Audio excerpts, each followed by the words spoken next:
18/5/1967।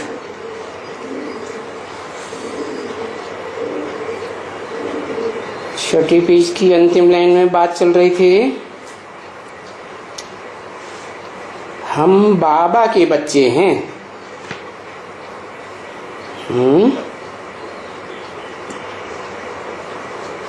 किसके बच्चे हैं? बाबा के या बाप के? किसके बच्चे हैं?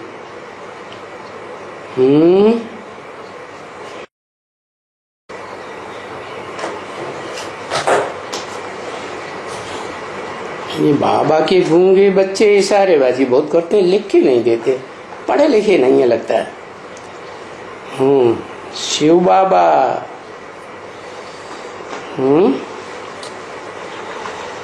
तो हम शिव बाबा के बच्चे हैं, और बाबा हमको अभी वर्षा देने आए हैं।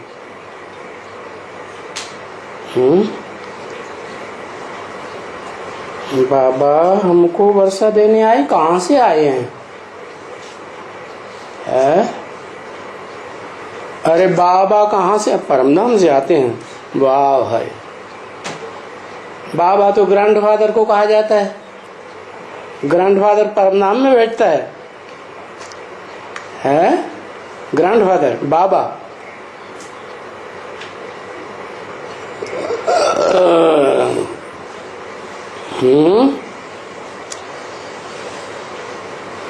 तो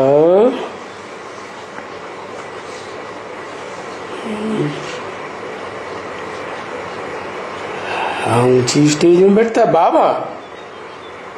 बाबा ऊंची स्टेज में बैठता है। लो, अरे एक बात करो ना, कभी कहते हो क्या साकार आत्मा और निराकारी आत्मा जो सदाशिव है वो कभी साकारी बनती ही नहीं। इन दोनों आत्माओं का मेल बाबा कहा जाता है। कभी कहते बाबा ऊपर से आता है। अरे जो ऊपर से आने वाला सूरज चांद सितारों की दुनिया से पार से आता है, वो तो आत्माओं का बिंदु बिंदु आत्माओं का बाप है। उसको शरीर तो है ही नहीं, तो वो तो ऊपर से आता है। लेकिन यहाँ ऊपर से आने वाले को जिसको बाप कहा जाता है, सुप्रीम फादर, उसकी बात थोड़ी पूछी जा रही है। यहाँ तो बाबा की बात पूछी जा रही है। बाबा हमको अभी संगम में वर्षा देने आए हैं। बताओ। अरे अरे इस पहेली का कोई हल नहीं।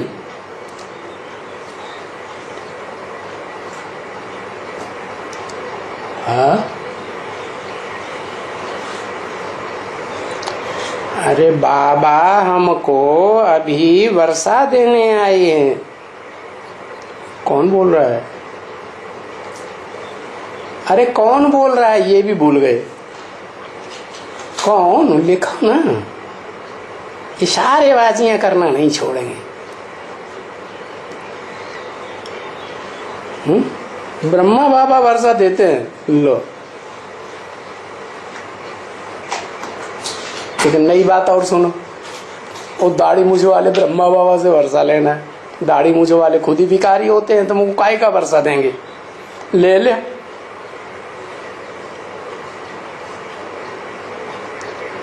है शिव बाबा बोल रहे हैं। कहां से आए शिव बाबा?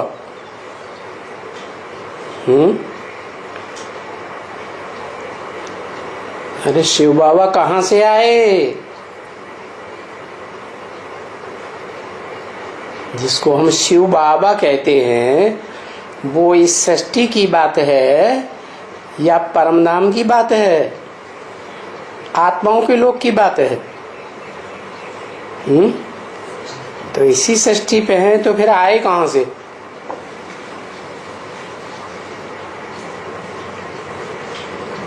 अच्छा यही बता दो कि ये वाक्य कौन आत्मा बोल रही है?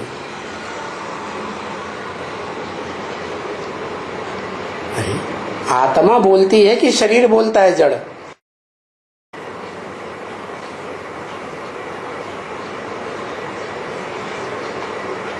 शिव बाप की आत्मा बोल रही है। वो वर्षा दे, उसको वर्षा मिलेगा। बाबा हमको अभी वर्षा देने आए हैं, शिव बाबा बोल रहा है। शिव बाप जैसे तुमने लिखा, बस शिव बाप। शिव बाप की तो यहाँ बात ही नहीं हो रही, यहाँ तो बाबा की बात हो रही है। अरे ये वाक्य बोलने वाला है मनुष्य सृष्टि का बाप, क्या? जिसमें शिव बाप प्रवेश करते हैं, वो बोलता है बाबा। किसको बोलता है बाबा? वो बिंदी को बोलता है बाबा, या साकार मनुष्य सृष्टि में किसी व्यक्ति को बोलता है बाबा? बिंदी को बोलता है। बाबा हमको अभी माने संगम युग में, हमको माने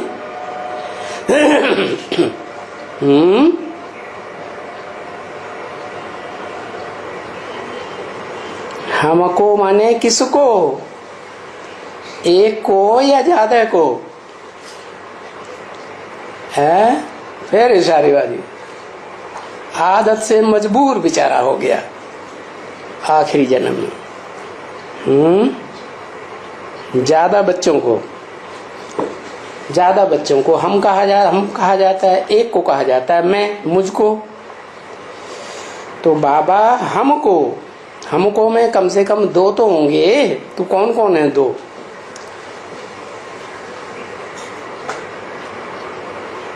अच्छा, ये बातें सब लक्ष्मी के सामने बैठ के बोलते हैं। लक्ष्मी सामने बैठती है। अरे लक्ष्मी नारायण से वर्षा लेती है, या लक्ष्मी ज्ञान का वर्षा बिंदु बिंदु आत्माओं के बाप से लेती है डायरेक्ट? जगदम्बा के लिए बोला, माने जगदम्बा अभी घूंघट में नहीं है, तुम्हारे सामने घूंघट खोल दिया है। ये भगवान,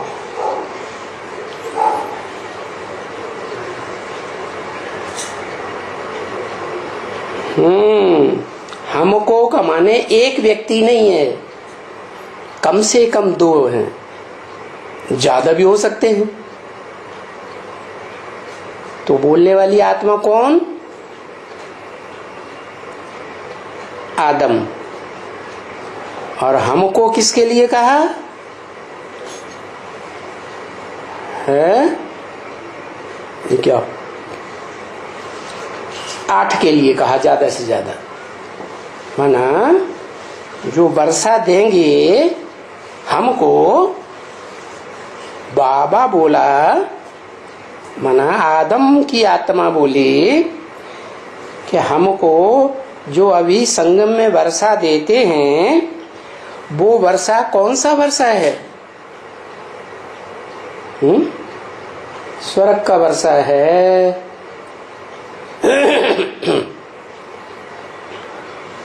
कि कोई और वर्षा है? ज्ञान का वर्षा देने आए। क्या? यह अखूट ज्ञान का भंडार है ना शिव बाप ज्योति बिंदु, जन्म मरण के चक्कर में नहीं आता है, इसलिए सारा ज्ञान उसकी आत्मा में भरा हुआ है, जन्म जन्मांतर का भरा हुआ है। तो वो ज्ञान का अखूट वर्षा देने के लिए बाबा अभी संगम युग में आए हैं। कहां से आए हैं? बिंदु बिंदु आत्माओं का जो धाम है, गीता में बताया, तद्धाम परमम मम, जहाँ सूरज चांद सितारों का प्रकाश नहीं पहुंचता, उससे भी जो पार है, पारलोक, ब्रह्मलोक, सुप्रीम एबोर्ड, मुसलमान कहते हैं अर्श है, वहां से आए हैं।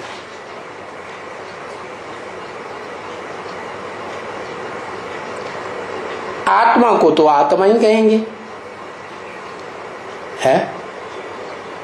आत्मा को कोई देह तो नहीं कहेंगे। तो ये ज्ञान का वर्षा कौन लेती है? आत्मा ही लेती है ना। तो जो आत्मिक स्थिति में पूरे टिकते हैं वो ही वर्षा लेते हैं, है? अपनी अपनी दुनिया का अखूट वर्षा लेते हैं। तो कितने हैं वर्षा लेने वाले? ज्यादा से ज्यादा 8। उनका नाम होता है शास्त्रों में वसु। वसु माने धन संपत्ति। क्या निराकार में कहें तो एक ही है धन संपत्ति स्वरूप शिव, और साकार षष्ठी में आता है तो कोई 10 सितारे, वो 8 सितारे हैं जिनकी अपनी अपनी दुनिया है। क्या उस दुनिया में जो अपनी अपनी दुनिया का अखूट ज्ञान का भंडार है वो 8 लेते हैं, इसलिए उनका नाम 8 वसु गाए जाते हैं। तो आत्मा का अभिमानी बनना, क्या वर्षा तो ज्ञान का देने आए हैं ना। तो जिनको ज्ञान का वर्षा मिलता है उनकी संख्या ज्यादा से ज्यादा 8 है, और नंबरवार है। 8 वसु जो हैं, छोटे बड़े तो होंगे ना। तो जो आत्मिक स्थिति का वर्षा लेते हैं उनके लिए शर्त यह है कि आत्मा का अभिमानी बनना पड़े। क्या उनको देह का अभिमान नाम मात्र भी न रहे, देह का कोई अहंकार न रहे, तब वो वर्षा मिलता है। उनको अपनी अपनी दुनिया का, वो सितारे है ना आत्मा रूपी, तो उनको अपनी अपनी दुनिया का वर्षा मिलता है। और इस आत्माभिमानी बनने में थोड़ी मेहनत है। क्या बाबा बहुत मेहनत नहीं देते हैं, थोड़ी मेहनत देते हैं। क्या कि अपनी देह को भूल जाओ। क्या ये जो देह रूपी दुम्ब लटका हुआ है ना आत्मा के पीछे, इसको भूल जाओ। 18:5-67 की वाणी का 7वां पेज। तो फिर उनको पहले पहले ये भूल जाकर बताओ।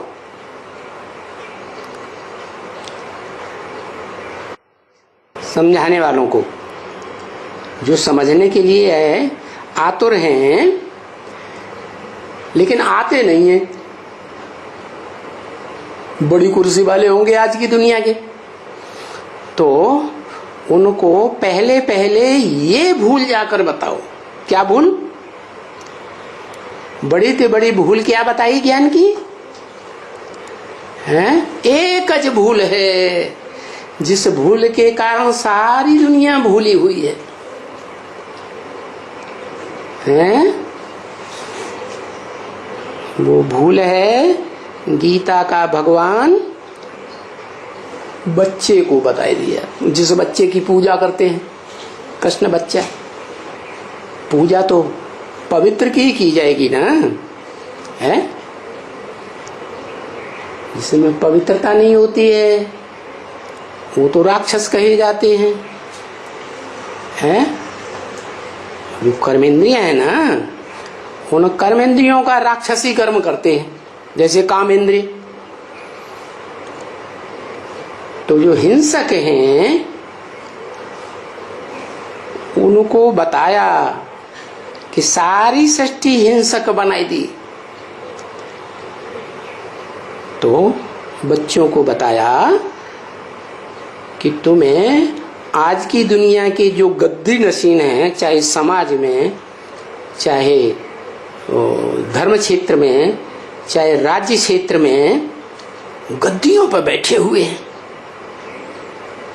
वो तुम्हारे पास हमारे अहंकार के नहीं आ रहे, दे अहंकार चढ़ा हुआ है। तो पहले पहले तुम उनको ये भूल जाके बताओ, क्या गीता खंडन की हुई है। कैसे खंडन कर दी?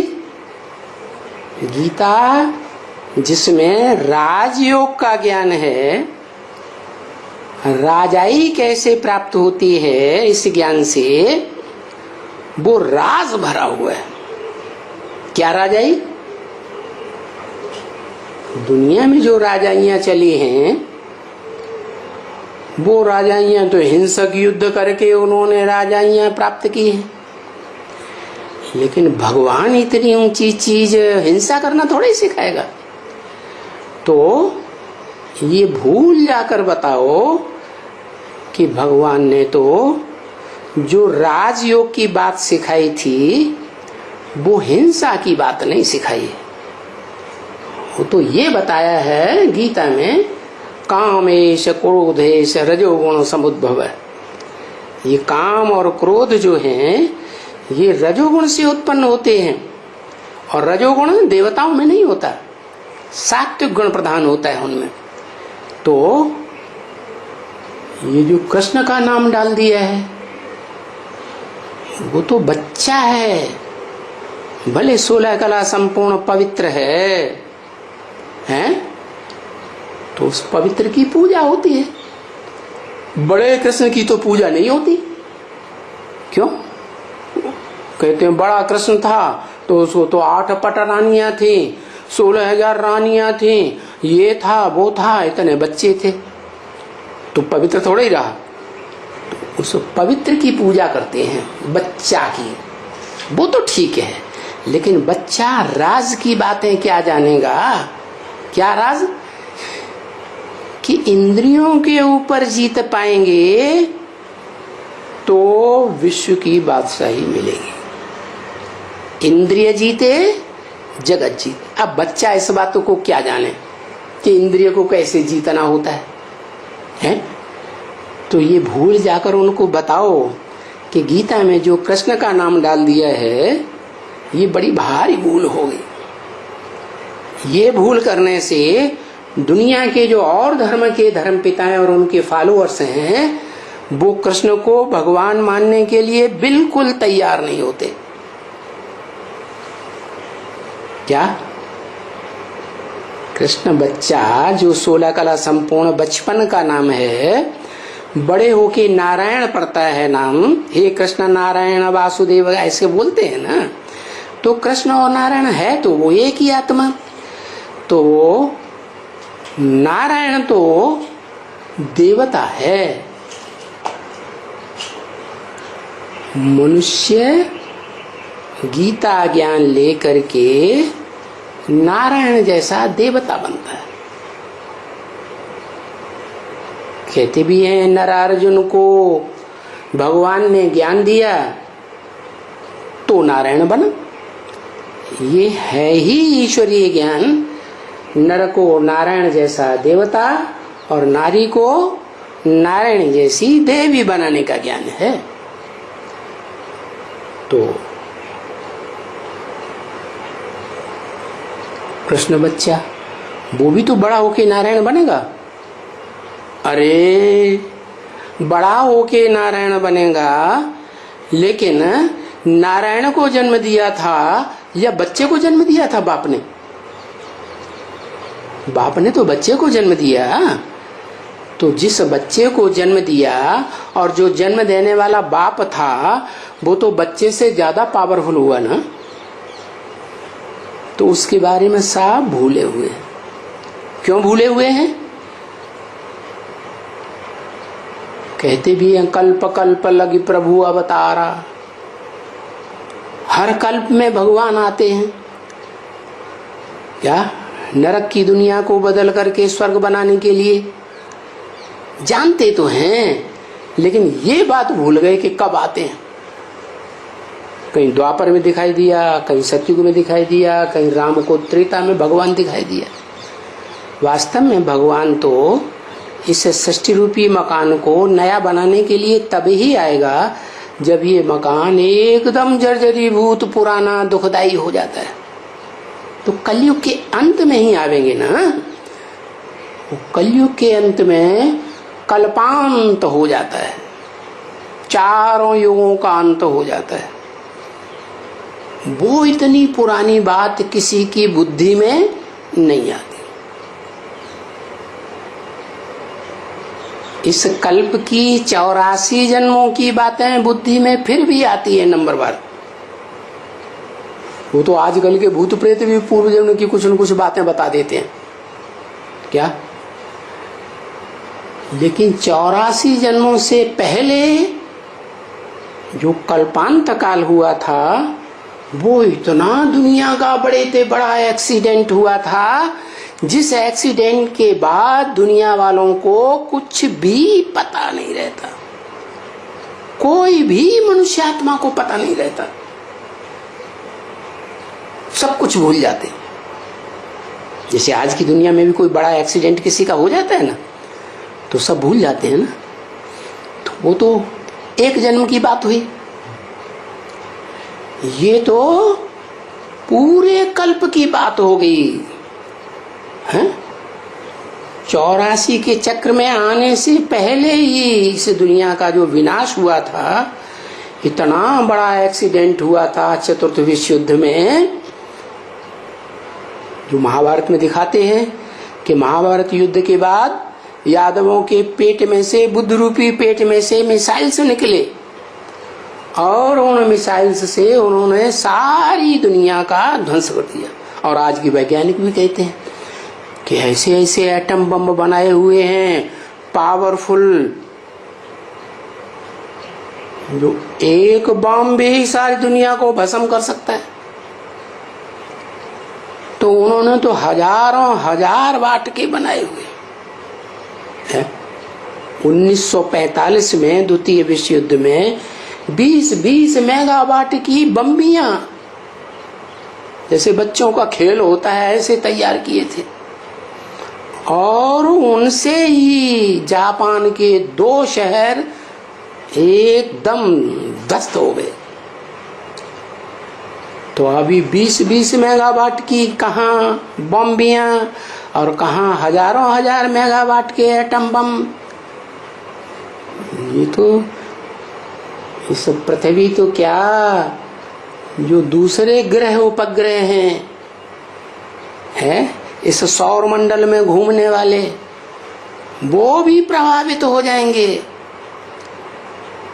तो ये भूल बताओ क्या कि गीता का भगवान कृष्ण बच्चा नहीं है। उस कृष्ण बच्चा 16 कला संपूर्ण को सतयुग के आदि में जन्म देने वाला जो है, वो इस सृष्टि पर सदा कायम रहता है क्या, जिसका विनाश करने के लिए इस संसार में कोई योग्य नहीं है, जो गीता में भी लिखा हुआ है। तो वो कौन है? उसको सिख लोग भी कहते हैं अकाल पुरुष, अकाल मूर्त। कैसी मूर्ति? मूर्ति माने साकार, ऐसी मूर्ति जिसे मूर्ति को कोई खंडन नहीं कर सकता, कोई मार नहीं सकता, क्योंकि शरीर को ही मारा जाता है, आत्मा थोड़ी मरती है। तो जिस व्यक्ति ने पैदा किया था कृष्ण को, 16 कला संपूर्ण बच्चे को, उस व्यक्ति के बारे में किसी को पता नहीं रहता। और द्वापर के आदि में जो गीता थी, उस गीता में तो ये बात थी कि इस सृष्टि का जो रचयिता है वो निराकारी स्टेज वाला है। जैसे दुनिया के जितने भी धर्म पिताएं हैं, इब्राहिम, बुद्ध, क्राइस्ट आदि, क्राइस्ट को देखो, बुद्ध को देखो, गुरु नानक को देखो, ध्यान से देखो चेहरे को, निराकारी स्टेज चेहरे से झलक रही है रूहानियत या नहीं झलक रही है? रूह दिखाई पड़ रहे हैं ना। ऐसे ही जो बापों का बाप सबसे ऊंचा धर्म पिता अल्लाह अव्वल दीन कहा जाता है, अव्वल नंबर धर्म का स्थापक, ऊंचते ऊंच भगवान। वो तो कितनी निराकारी स्टेज वाला होगा, है योग की स्थिति में 100% टिका हुआ। उस बाप ने 16 कला संपूर्ण बच्चे को जन्म दिया था। इसलिए शास्त्रों में ये बात आई है कि भगवान ही आकर के नर को क्या बनाते हैं, नारायण बनाते हैं। कृष्ण तो प्रिंस था ना, बच्चा था। बच्चा जिसने पैदा किया वो अव्वल नंबर नारायण था, आदि नारायण। क्या? लेकिन उसको भी जिसने ज्ञान दिया वो है सुप्रीम सोल, बिंदु बिंदु आत्माओं का बाप, जो जन्म मरण के चक्र में नहीं आता है। तो वो जन्म मरण के चक्र से न्यारा अखूट ज्ञान का भंडार सत्य, सिवाय सत्य के कुछ भी नहीं। सत्य माना ही ज्ञान, सच्चाई को ही ज्ञान कहा जाता है। इसलिए गॉड इज ट्रुथ कहा जाता है। क्या? ईश्वर क्या है? सत्य है। हमारे यहाँ भी कहते हैं सत्यम शिवम सुंदरम। तो सत्य शिव आकर के तुम बच्चों को ये बताते हैं। जब किसी को भी समझाने जाओ तो पहले पहले ये भूल बताओ, क्या? कि गीता में ये जो नाम डाल दिया है कृष्ण का, बच्चे का, पूजनीय बच्चे का नाम डाला है ना। पूजा किसकी होती है? पवित्र देवताओं की पूजा होती है। मूत पलीती बनने वाले मनुष्यों की थोड़ी पूजा होती है। तो जो पवित्र बनाने वाला था कौन? आदि नारायण, जिसने कृष्ण बच्चे को जन्म दिया, 16 कला संपूर्ण कृष्ण को, उसको भी जिसने बनाया आदि नारायण को, वो है निराकार शिव ज्योति बिंदु, बिंदु बिंदु आत्माओं का बाप, जो उस आदि नारायण के अंतिम जन्म में तमो प्रधान शरीर में प्रवेश करता है,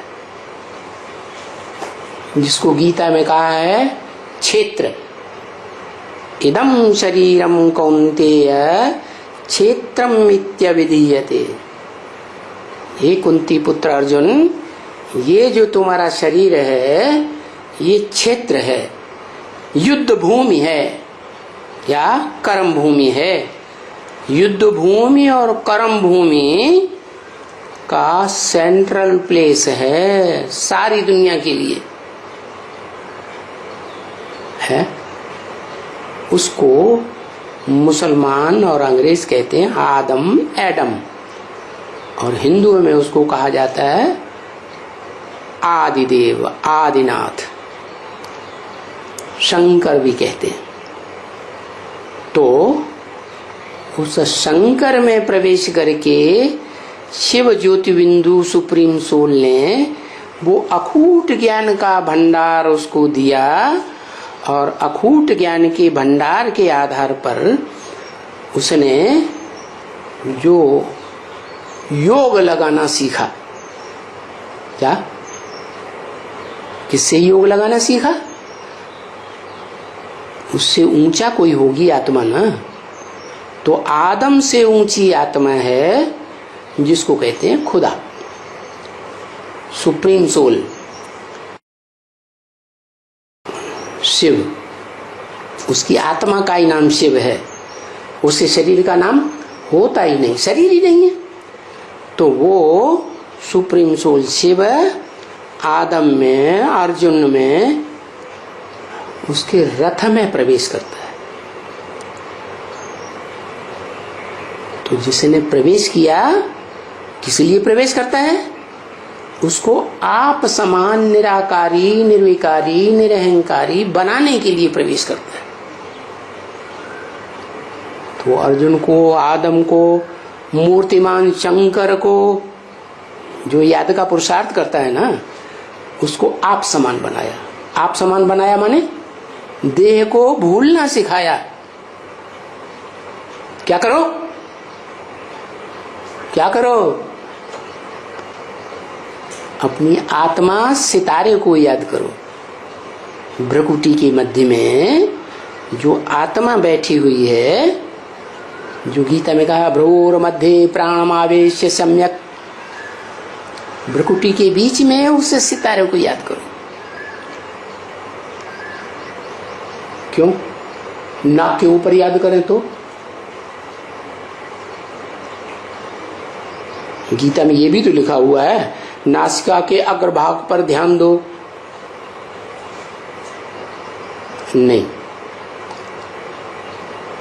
उसको कहते हैं उत्तमांग। जितने भी अंग हैं शरीर में, और शरीर में जितने भी अंग हैं उनमें सबसे ऊंचा अंग उत्तमांग, उसको कहते हैं भ्रकुटी। भ्रकुटी अर्थात भरी पूरी कुटी।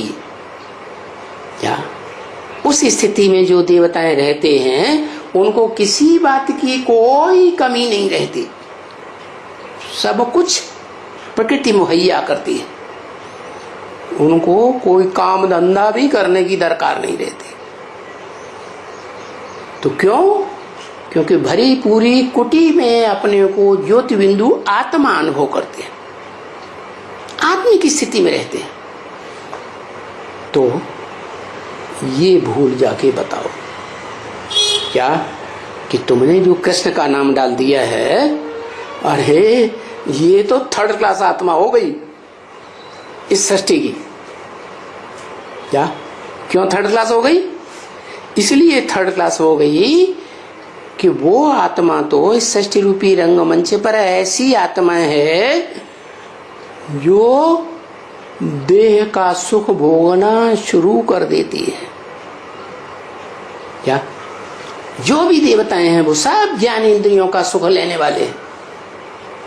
इस मनुष्य सृष्टि में एक भी मनुष्य आत्मा, चाहे देवात्मा हो, चाहे मनुष्य आत्मा हो, चाहे दैत्य हो, चाहे जानवर हो, पशु पक्षी कीड़ा मकोड़ा, कुछ भी प्राणी हो, एक भी ऐसा प्राणी नहीं है जो भोगी न हो।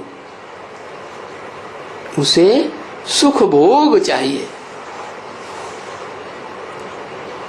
तो पहला पहला भोगी कौन हुआ? वो ही पहला पत्ता जो दिखाया जाता है। जब जलमयी हुई सृष्टि में तो सागर में पीपल के पत्ते पर वो कृष्ण दिखाया, 16 कला संपूर्ण। लेकिन वो बच्चा तो बच्चा बुद्धि है, वो आत्मा समझदार आत्मा नहीं है। इसलिए उस बच्चे के बाद जितने भी बच्चे पैदा होते हैं इस सृष्टि रूपी रंगमंच पर, जितने भी सृष्टि रूपी वृक्ष के पत्ते 500-700 करोड़ होंगे, सब भोगी। लेकिन उस सृष्टि वृक्ष के पत्ते को जन्म देने वाला कोई बीज होगा या नहीं होगा? तो जो बीज है वही है आदम, एडम। क्या? पहला आदमी, जिसमें सुप्रीम सोल शिव प्रवेश करते हैं, खुद आते हैं, बिना बुलाए आते हैं। उनको कोई बुलाते तो हैं लेकिन बुलाने से नहीं आता। तो ये बताओ, ये भूल बताओ क्या कि गीता जो है, गीता का ज्ञान जो सर्वशास्त्र शिरोमणि कही जाती है, गीता दुनिया में जितने भी शास्त्र हैं, चाहे बाइबल हो, चाहे कुरान हो, चाहे धम्मपद हो, चाहे गुरु ग्रंथ साहब हो, कोई भी हो, सत्यार्थ प्रकाश हो, है? कोई भी ग्रंथ दुनिया का हो, सब शास्त्रों की शिरोमणि गीता है। और वो गीता स्वयं भगवान ने सुनाई है, वो ज्ञान का गीत है। इसलिए उस एक ही पुस्तक में दुनिया में लिखा हुआ है श्रीमद् भगवत गीता, या भगवान की सुनाई हुई श्रेष्ठ मत जिसका नाम दिया है गीता। ये गीता में जिसने वो ज्ञान दिया है सुप्रीम सोल ने, उसका नाम ही उड़ाई दिया। अच्छा चलो, उस सुप्रीम सोल का तो अपना शरीर नहीं होता है, जन्म मरण के चक्र से न्यारा है, गर्भ से जन्म लेता ही नहीं, लेकिन वो इस सृष्टि पर जब आता है तो जिस मनुष्य तन में प्रवेश करके पार्ट बजाता है उसका नाम भी उड़ा दिया, जिसको कहते हैं आदम, एडम, शंकर। अर्जुन को तो गीता में मनुष्य समझ लिया है, साधारण नर समझ लिया है। अरे नर तो नरक बनाता है। क्या नर क्या बनाता है, क्या करता है? नर करने वाला है नरक की रचना। तो फिर नर को नारायण बनाकर स्वर्ग में भेजने वाला कोई होगा ना, तो वो ही है निराकार शिव।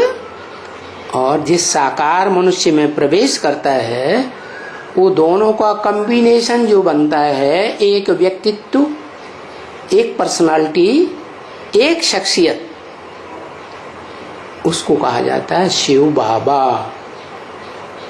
क्या तो बताया, ये उन गद्दी नसीनों को जाके समझाओ जो तुम्हारे पास मारे अहंकार के सुनने के लिए आते ही नहीं है।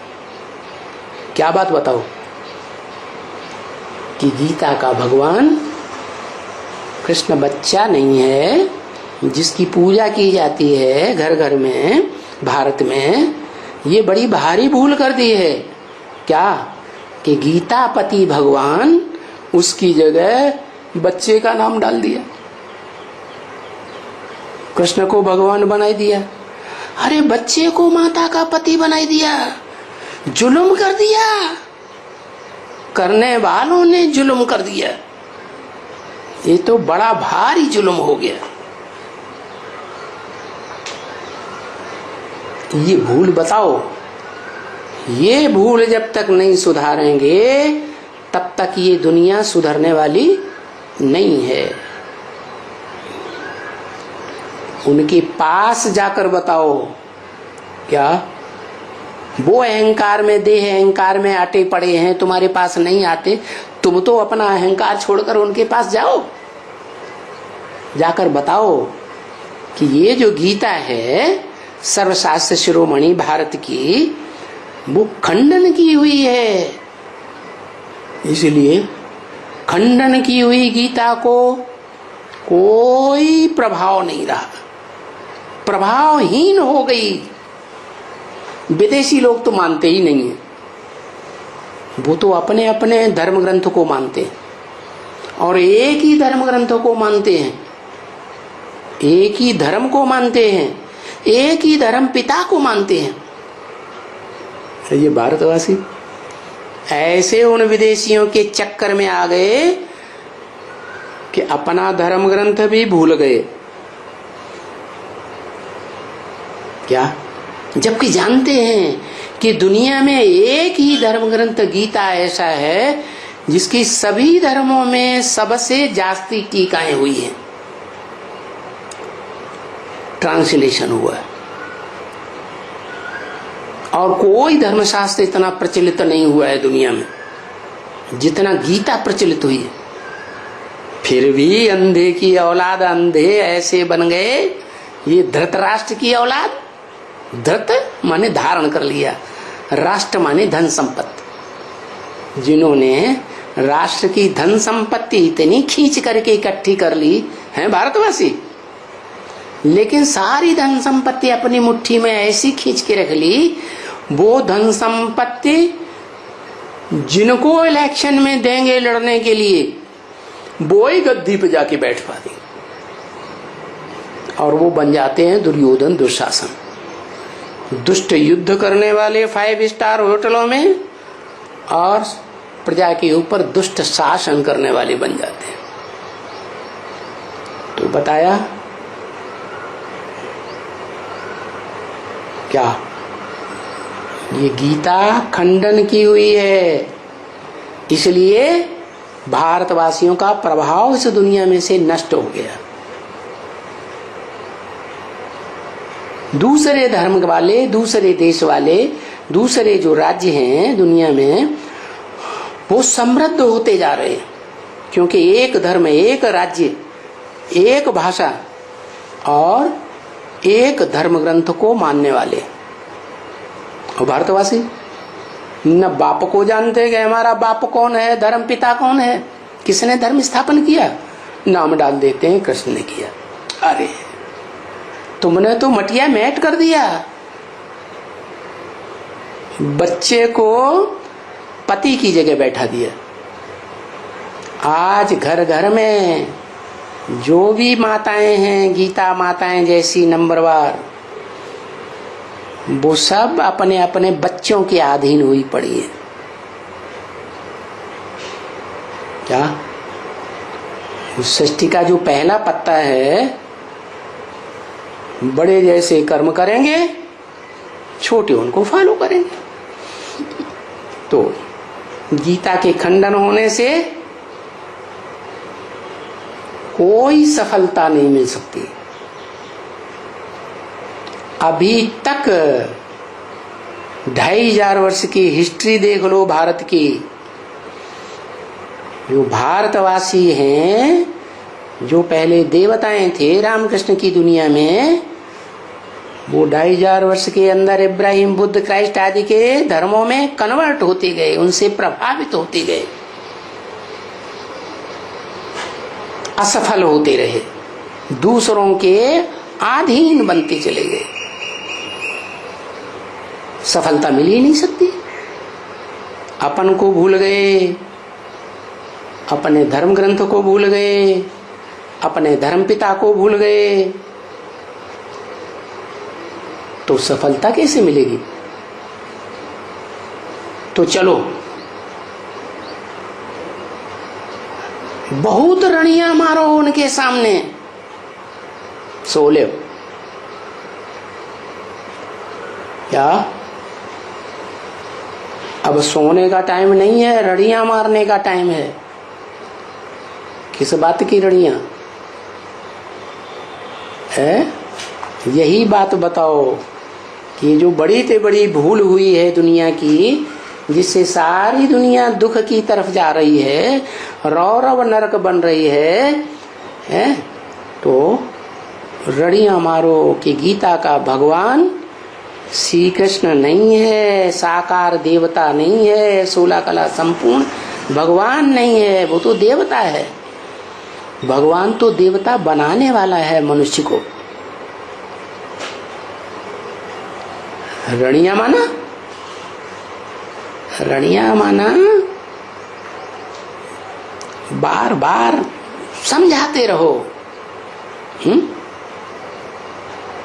क्या उनको एक बार नहीं, 2 बार नहीं, 10 बार, जब तक न समझें तब तक उनके पीछे लगे रहो। कुछ दुख होता है ना, किसी के ऊपर कोई दुख पड़ता है ना, तो दुख को दूर करने के लिए जाके रड़ियां मारते हैं, सब मिलकर के जाते हैं आपस में। जैसे शास्त्रों में दिखाते हैं, देवताएं दुखी होते थे, राक्षस उनके ऊपर आक्रमण करते थे, तो देवताएं सब मिलकर किसके पास जाते थे रड़ियां मारने? ब्रह्मा के पास जाते थे, विष्णु के पास जाते थे, शंकर जी के पास जाते थे, रड़ियां मारते थे। तो मिलकर के फिर वो जाते हैं गवर्नमेंट के पास। तो तुम भी क्या करो, दुनिया में भी कोई बहुत तंग दुखी होते हैं, प्रजातंत्र शासन में भी, तो इकट्ठे होकर के एजिटेशन करते हैं ना। तो तुम इस बात का संगठन बनाओ और उनके पास जाके रड़ियां मारो। गवर्नमेंट के पास, गवर्नमेंट के ऑफिसर्स के पास, गवर्नमेंट के जो एमएलए एमपी हैं उनके पास जाओ। अभी गवर्नमेंट कोई एक तो है नहीं, क्या कि एक के पास चले जाओ तो काम बन जाएगा? इस गवर्नमेंट में तो एक राजा है ही नहीं, एक राजा बनाने की व्यवस्था तो भगवान जब इस दुनिया में आता है तब ही इस दुनिया का एक राजा बनाता है, विश्व का मालिक, जिसको कहते हैं, क्या कहते हैं? हर हर महादेव शंभो काशी विश्वनाथ गंगे। सारे विश्व का नाथ। कैसे? योग बल से। योग ईश्वर कहा जाता है ना। योग किससे लगाता है? हैं? वो ही एक जो उसे ज्ञान का भंडार अखूट देता है, उससे योग लगाता है। वो समझता है कि ज्ञान से ऊंची, ज्ञान से ज्यादा पवित्र चीज दुनिया में कोई है ही नहीं। तो जो देने वाला होगा वो तो कितना पवित्र आत्मा होगी। इतनी पवित्र आत्मा कि इस सृष्टि पर पतित दुनिया में आती है, पतित तन में आती है और पतित माहौल में आती है और पतित से पतित गांव वालों के बीच में आती है। क्या? पतित ताल्लुका में आती है, जिसका नाम ही है कायम गंध। क्या? इस सृष्टि में अंत तक गंध कायम रहती है, कायम गंधियों में। ऐसा है वो इलाका। ऐसी गंदी दुनिया में आता हूं और फिर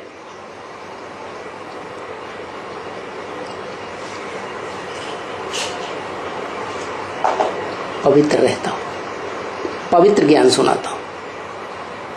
नहीं तो इब्राहिम, बुद्ध, क्राइस्ट, गुरु नानक, जितने भी धर्म पिताएं आए इस दुनिया में,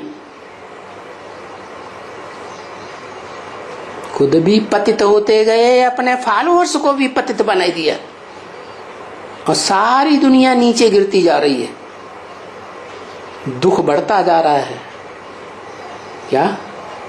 सुखी लोगों की संख्या संसार में कम होती जा रही है और दुखी लोगों की संख्या संसार में कीड़े मकोड़ों की तरह बढ़ रही है। तो देखो, ये 500 करोड़ जो पत्ते हैं मनुष्य मात्र, और भगवान क्या है? भगवान तो नर को नारायण जैसा देवता बनाने वाला है, हैं? और किसके द्वारा बनाता है? जितने भी नर हैं, जितने भी आदमी इस सृष्टि पर हैं, उन सबका जो बीज है, मनुष्य सृष्टि का बीज रूप बाप, उसके द्वारा बनाता है।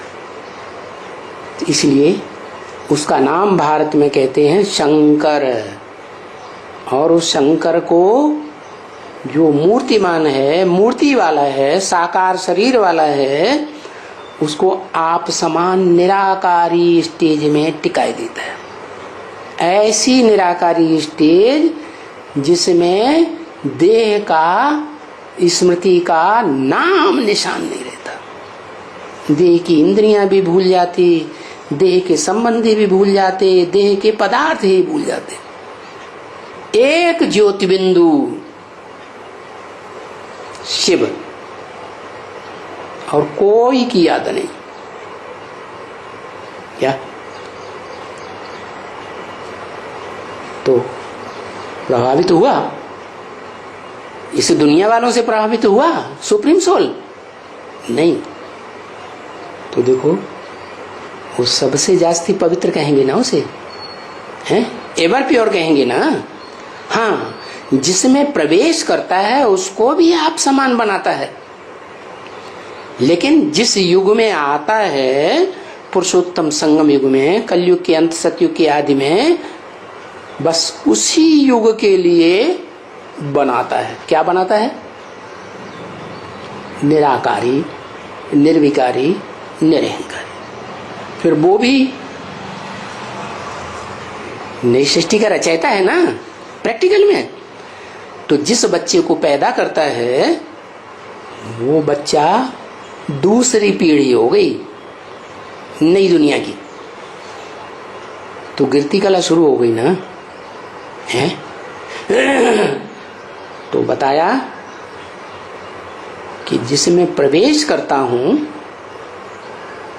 वो फिर सदा काल उतना पवित्र नहीं रह पाता।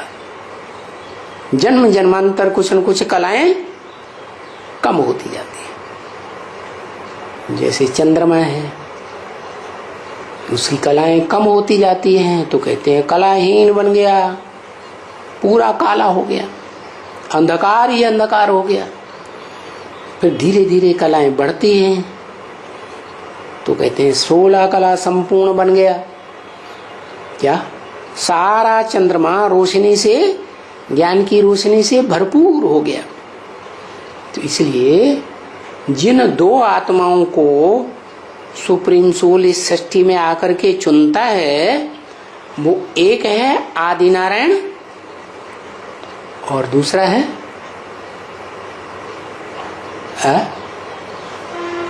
दूसरा क्या है? ब्रह्मा सो विष्णु। ब्रह्मा सो विष्णु कहा जाता है। माने दो ही हो गए, ब्रह्मा विष्णु तो एक ही हो गए। बाकी रहा शंकर, जिसमें शिव सुप्रीम सोल प्रवेश करता है परमानेंटली, और बाकी टेम्परेरी प्रवेश करता है ब्रह्मा। और ब्रह्मा से मुख से ज्ञान सुन करके सारी सृष्टि ब्राह्मण बनी। या 500-700 करोड़ सब ब्राह्मण बन जाते हैं, पवित्र आत्मा बनते हैं। भले परम धाम में जाके बैठते हैं, नंबरवार इस सृष्टि पर आएंगे, लेकिन जब पहले जन्म में आएंगे तो पवित्र आत्मा होती है, पवित्र कर्म करने वाली, पवित्र इंद्रियों वाली। बाद में जो मनुष्य सृष्टि का पहला है आदम, वो ही संग के रंग में आता है। तो जो बाद में आने वाले धर्म पिताएं हैं वो संग के रंग में ज्यादा नहीं आएंगे, आते। तो बताया कि सुप्रीम सोल को किसी का संग का रंग नहीं लगता। वो जिसमें प्रवेश करता है आदम में, वो एक जन्म को छोड़ करके जिस जन्म में संपूर्ण बनता है, बाप समान, शिव समान, निराकारी, निर्विकारी, निरहंकारी बनता है, उस जन्म को छोड़कर बाकी आगे के आने वाली सृष्टि में जो भी 84 के चक्र में 84 जन्म हैं, उनमें वो भी धीरे धीरे पतन की ओर जाती है। धीरे धीरे कलाएं कम होती हैं। उसकी कलाएं क्यों को धीरे धीरे कम होती हैं? क्योंकि उसने ज्यादा ज्ञान उठाया है, ज्यादा श्रीमत को ग्रहण किया है, श्रेष्ठ मत जीवन में ज्यादा धारण की है, इसलिए उतरती कला कम होती है, धीरे धीरे होती। और आत्माओं की नंबरवार जास्ती तेजी से नीचे उतरती है। क्या माना? वो एक आत्मा ऐसी है जो जन्म बाई जन्म नीचे तो गिरती है, लेकिन इंद्रियों पर कंट्रोल रखती है कुछ न कुछ। क्या क्या कहते हैं उनको? साधु। साधु नाम क्यों पड़ा? साधना करते हैं। किस बात की साधना करते हैं? इंद्रियों को साधने की साधना करते हैं। भले संसर्ग संपर्क संबंध में आते हैं, देहधारियों के संबंध में भी आते हैं, लेकिन साधना करते हैं। जैसे ऋषि मुनि द्वापर के आदि में दिखाए गए थे, तो दाढ़ी मूछ वाले विकारी थे, लेकिन इंद्रियों की साधना करते थे, इसलिए उनका बहुत मान मर्तबा था। तो बताया कि ये बात जाकर के गवर्नमेंट को बताओ कि गीता का भगवान जो सृष्टि के आदि काल में पीपल के पत्ते पर कृष्ण बताया, जलमयी के बाद इस नई सृष्टि में, नए कल्प में, वो बच्चा गीता का भगवान नहीं है, वो तो बच्चा बुद्धि है। क्या? उसको जन्म देने वाला जो है वो है आदम, एडम, अर्जुन, शंकर कहा जाता है। असली नाम है शंकर, क्योंकि उसमें आत्माओं का संकरण होता है। क्या? एक तो शिव सुप्रीम सोल ने प्रवेश किया आदम में, अर्जुन में, उसके शरीर रूपी रथ में, और दूसरा जो चंद्रमा वाली आत्मा कही जाती है ब्रह्मा, या वो ब्रह्मा रूपी मन है, 11वीं इंद्रिय इस मनुष्य सृष्टि में। वो इतना तीखा दौड़ने वाला है, तीव्र गति वाला है जैसे चंद्रमा। क्या पृथ्वी सूरज के चारों ओर दौड़ती है, चक्कर लगाती है, और पृथ्वी का चक्कर चंद्रमा लगाता है। क्या एक दिन में पूरा चक्कर हो जाता है। किसका? चंद्रमा। तो पृथ्वी 365 दिन लेती है, चंद्रमा एक दिन में ही पृथ्वी का चक्कर लगा लेता है। देखो रात में भी चंद्रमा दिखाई पड़ता है, हैं? और दिन में भी चंद्रमा दिखाई पड़ता है। दिखाई पड़ता है कि नहीं? चंद्रमा दिन में दिखाई पड़ता है कि नहीं? दिखाई पड़ता है। चलो थोड़ी सी लीक दिखाई पड़ेगी, और वो दिखाई न पड़ना और पढ़ना ये हमारी अज्ञानता की बात है। क्यों? क्योंकि धरती का परछावा जब पड़ता है चंद्रमा के ऊपर तो दिखाई नहीं देता। बाकी चंद्रमा तो पृथ्वी के चक्कर लगाता है। पृथ्वी भारी या चंद्रमा भारी? पृथ्वी भारी है, तो जो ज्यादा वजनी है, ज्यादा भारी है, उसमें आकर्षण शक्ति ज्यादा होती है। इसलिए चंद्रमा पृथ्वी का चक्कर लगाता है। तो बताया बड़ी तीव्र गति से घूमता है, बड़ी तीव्र गति से चक्कर लगाता है। तो वो हो गया मन। वो चंद्रमा नहीं जो जड़ सूरज चांद सितारों की दुनिया में के बीच में है। ये धरती के सितारों की बात हो रही है, चैतन्य सितारों की बात। धरती के चैतन्य सितारों में चंद्रमा के रूप में पार्ट बजाने वाली आत्मा दादा लेखराज ब्रह्मा है। तो वो ब्रह्मा और वो शंकर या आदम वाली आत्मा और एक शिव, ये तीनों एक शरीर में प्रवेश करके पार्ट बजाते हैं। एक व्यक्तित्व। तो भगवान का प्रैक्टिकल स्वरूप कहा जाए तो आत्मा को पकड़ेंगे या आत्मा देह के मेल को पकड़ेंगे? मेल को पकड़ेंगे। तो बताया मिलकर के, जैसे दुनिया के लोग बड़े बड़े गवर्नमेंट के लोगों के पास जाते हैं, मिनिस्टर्स के पास जाते हैं, राष्ट्रपति के पास जाते हैं,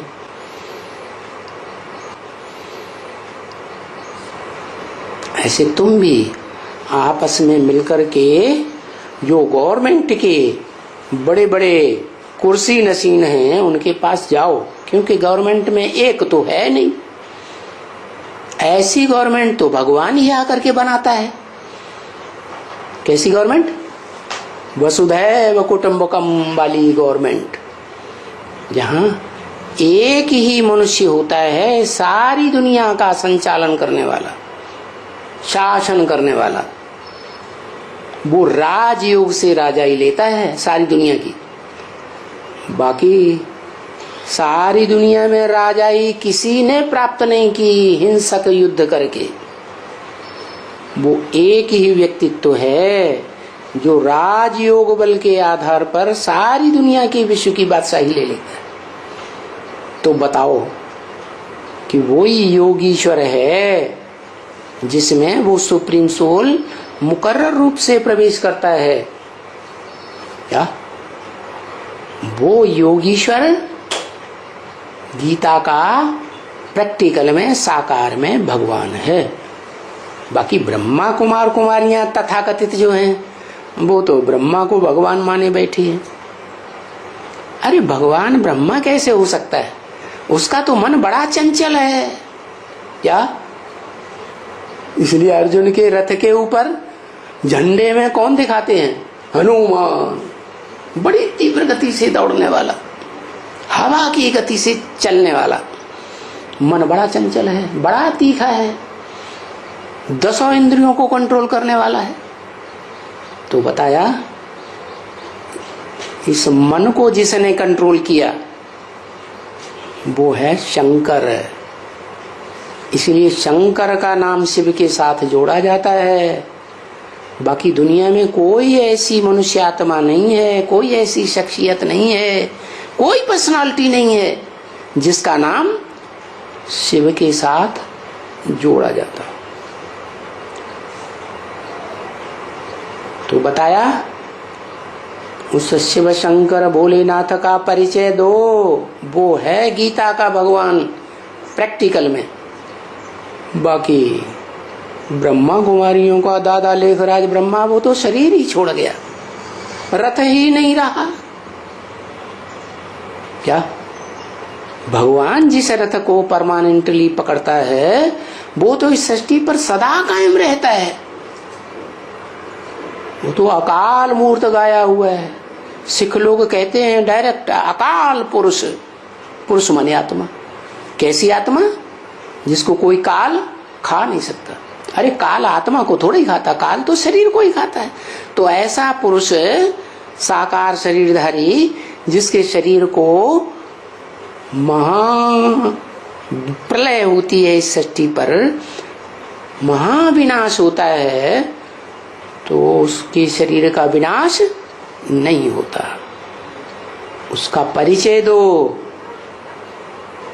कि वो अकाल पुरुष जिसे शिव शंकर भोलेनाथ कहा जाता है, जिसकी संपन्नता की यादगार आज भारत में गांव गांव में शहर शहर में शिवलिंग बने हुए हैं, शिवालय बने हुए हैं, और सारी दुनिया में जितनी भी खुदाई हुई हैं उन खुदाइयों में वो शिवलिंग मूर्तियां मिली हैं।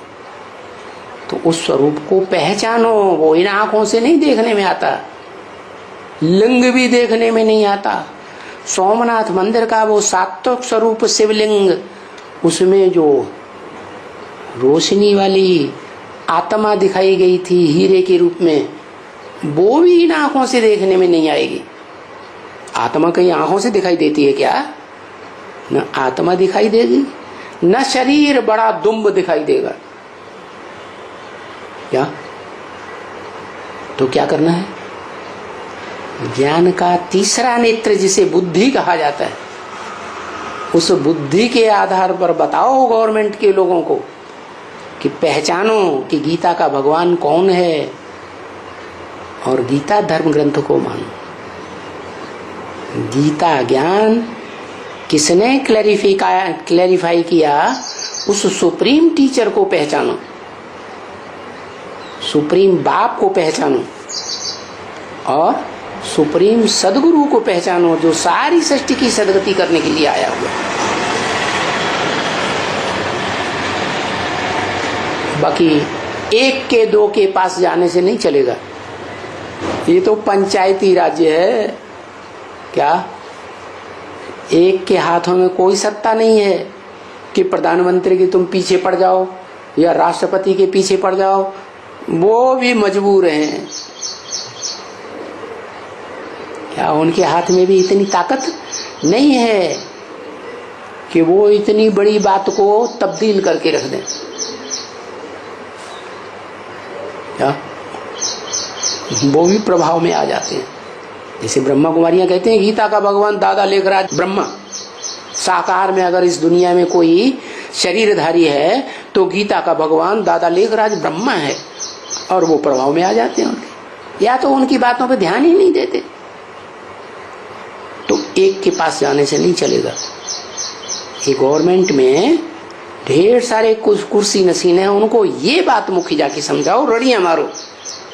ओम शांति।